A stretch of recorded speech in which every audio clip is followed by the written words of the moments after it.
this, if I'd have said this or you'd have said this, Rita, I'm sure Keir Starmer and his police force would take a different view. But of course, I don't believe a word of it. First of all, it's perfectly true that the last Conservative government lost control of the borders. Absolutely true. It's also true, though, that Keir Starmer has lost control of the borders.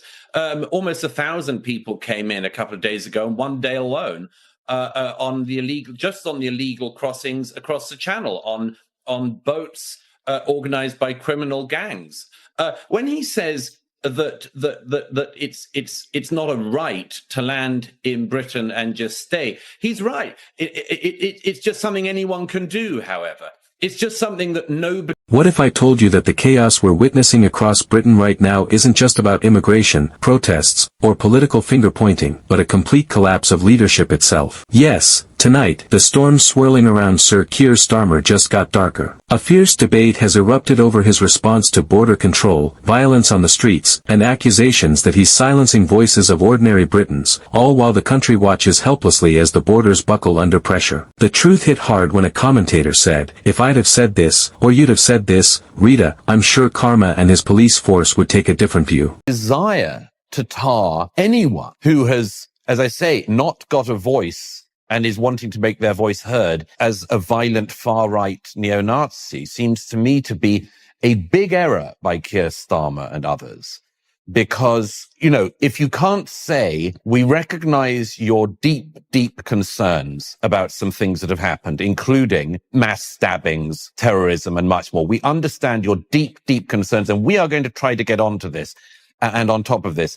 But there is no excuse to turn out on the streets and be violent against your Muslim brothers and sisters and neighbors or anyone else. If they can't say that, they just cannot say it. They just have to. That one line exposed the double standard haunting the British establishment. It's a damning statement, suggesting that if regular citizens spoke the same way politicians do, they'd be silenced instantly. And yet, here we are, words flying freely at the top, while the rest of the nation is told to stay quiet. Then came the real bombshell, the revelation that nearly 1,000 illegal migrants crossed into the UK in a single day, organized by criminal gangs exploiting Britain's broken border system. Think about that. 1,000 people in one day. And while Starmer insists it's not a right to land in Britain and just stay, critics are asking, if that's true, why does it keep happening? Why does his government seem powerless to stop it? The promises sound firm, but the borders tell a different story. The chaos at the Channel has now become the symbol of something far bigger, a nation that's lost control. Both the previous Conservative government and Starmer's current leadership stand accused of failing to defend Britain's sovereignty. And the people? They're growing angrier, more divided, and dangerously unheard. What's worse, anyone daring to voice concern is instantly labeled extremist, far-right, racist. That's not democracy. That's fear dressed as tolerance.